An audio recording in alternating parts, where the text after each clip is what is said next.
What's up, guys? We have another game with the black pieces against H. Samael, who's rated 1466. He's going to put two pawns in the center. We're going to respond with the PIRC setup with G6 and D6. He goes for the bishop C4 Italian-esque setup.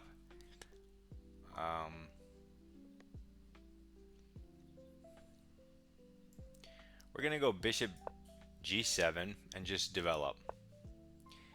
Wow. He's going to immediately push E5, pressuring us right off the bat, asking us what we want to do. We haven't castled yet, so I mean, takes.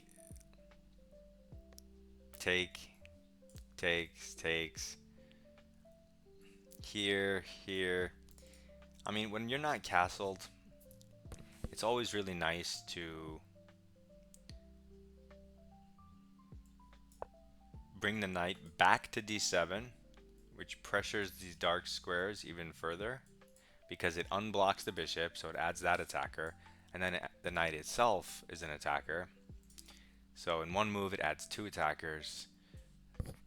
Also, it sets up and supports a C5, which attacks the dark squares further.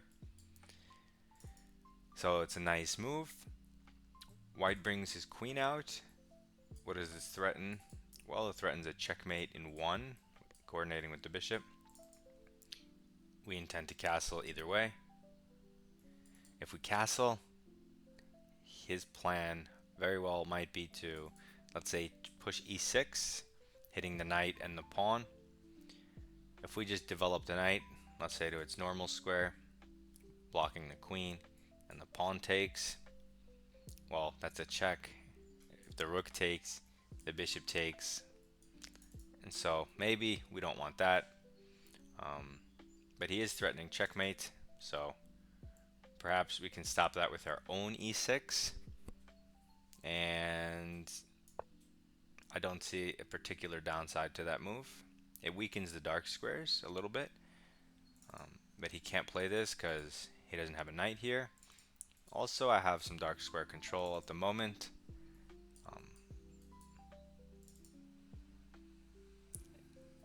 And after I castle, his pieces might look kind of dumb. So white decides to keep applying pressure, forward pressure. He plays D5. What does this threaten? Well, to attack my light squares and try to break it down. What's the drawback? It undefends the dark squares. So I'm going to utilize that drawback by capturing with my knight.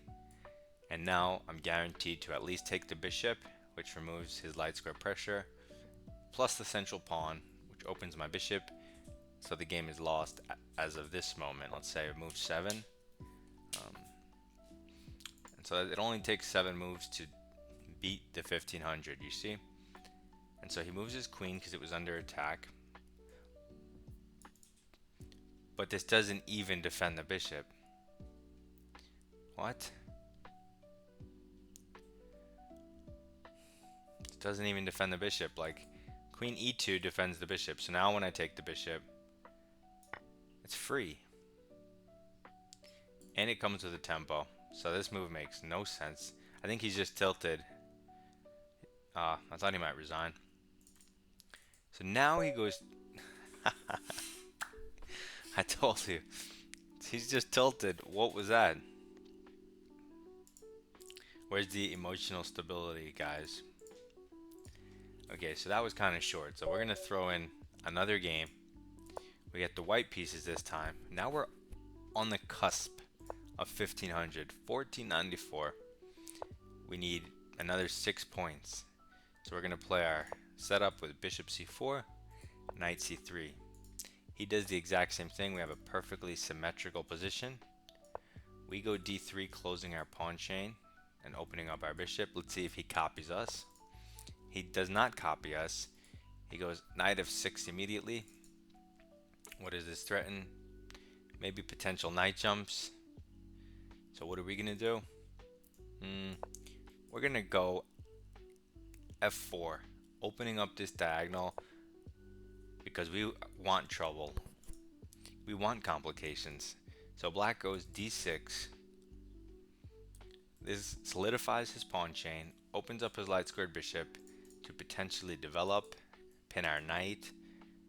So I'm going to shut that possibility out by playing f5 and saying your bishop can only go here, which doesn't do anything.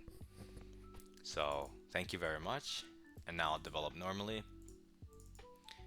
And if you castle here, you're going to be in big trouble. That's my claim. So he goes a6, maybe threatening to kick my pieces. This makes sense. I could just stop it with a4 if I wanted, but do I want? That's the question. I'm gonna keep developing and ignore this guy and go bishop g5.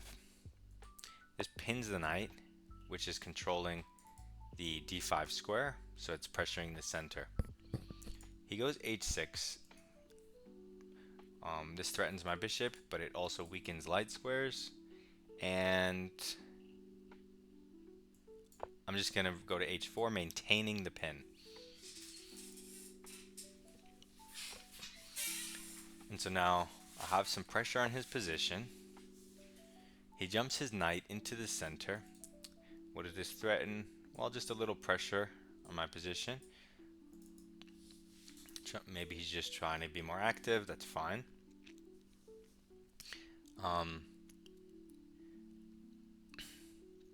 But I have pressure on his knight in the form of a pin. So maybe I can add more pressure with something like this. G5, en passant. Yeah, I don't know how. I'm just going to keep applying more pressure with knight d5 because his bishop is outside his pawn chain. That's one drawback of being this active, is you don't have bishop e7. So he immediately kicks my knight with c6. The drawback of this move weakens the light squares a little bit, doesn't develop, doesn't castle.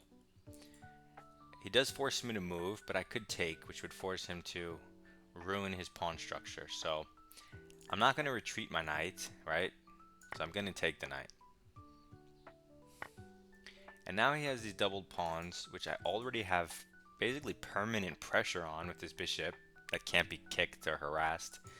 I'm not going to castle this way, so once I go g3, pawn to g3, the rook has no more pressure. Also, this pawn still stifles his bishop. So I have moves like queen h5, threatening checkmate in 1. He does have defenses, and this comes with a check, so maybe address that first. Something like c3 saying, hey guy, get your knight out of my face. And he actually only has this jump. And one of the moves black wants to play anyway is b5 to kick my bishop. So I'm thinking a4 is not only positionally good because if he plays it, you take. But if he doesn't play it and you go c3, his knight's actually trapped. So it sets a trap, but is also a good positional move. So that's how I'm going to justify it. It looks kind of random, so he may definitely not see the c3 threat. Of course, he could still go b5. The only problem with b5 and taking is his bishop hangs in that line. Also, if it ever came to it, I could sack to win the pawn. King takes, throw in this check. King goes somewhere, then pick up the piece. So I have just too much pressure. So he does attack the bishop as like a last resort, because if I take, he can evacuate his knight. But like I said, I'm not going to take. I have the option of winning the pawn or winning the piece. So I like the piece. Actually, wait. If I take the knight, he has a check. And then when I do anything, I have to move my king. Then he takes my bishop. That stinks. So let me do the other one. And get his king out and say, no more castling for you, guy. And then I get my queen in with tempo. So that works. He will have a decent bishop, but let's try to attack his king maybe.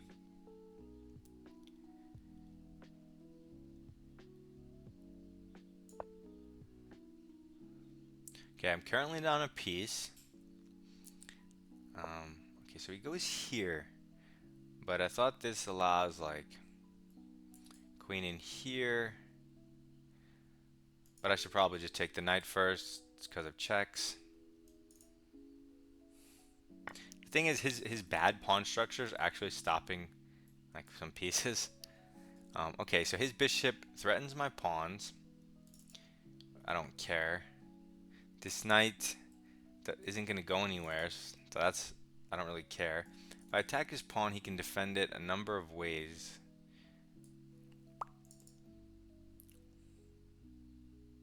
Can he though?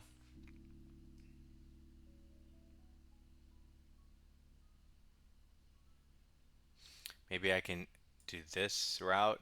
That would help. That would get the piece in the game. Let's start by pressuring him, see what he does. I have options. The queen can coordinate with itself very nicely, because it itself touches all this, like all the squares. So he moves his queen, trying to defend all of my threats and entry points. That's fair. So, I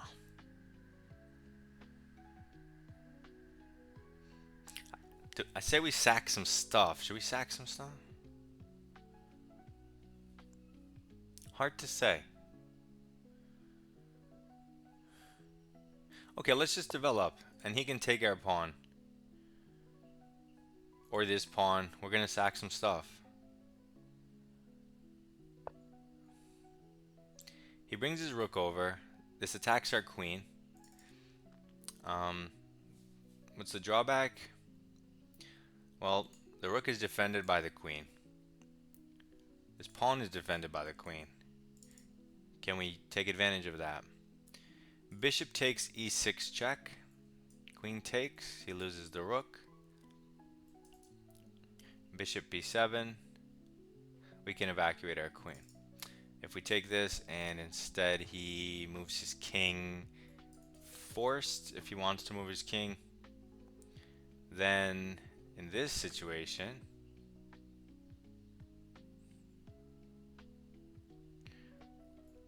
check. He can't block with the rook, and that looks like it gets us out of the predicament. So using tactics, because if you retreat your queen there, you may just be worse. Like your attack may just never happen.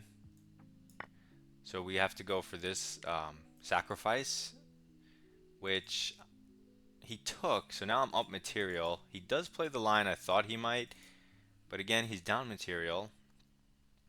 Our queen's under attack. We do have this check I'm noticing now, which either forces a queen trade or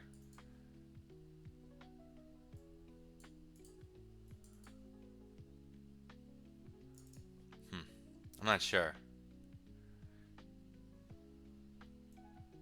In either case, my queen is more active here. Oh yeah, it forces a queen trade because I'll pick up his bishop. Dope. And then at the end of the line, I get to pick up this bishop, which is his next most active piece. He has one check, doesn't do anything. I also have this check, but that doesn't win the rook because it's defended.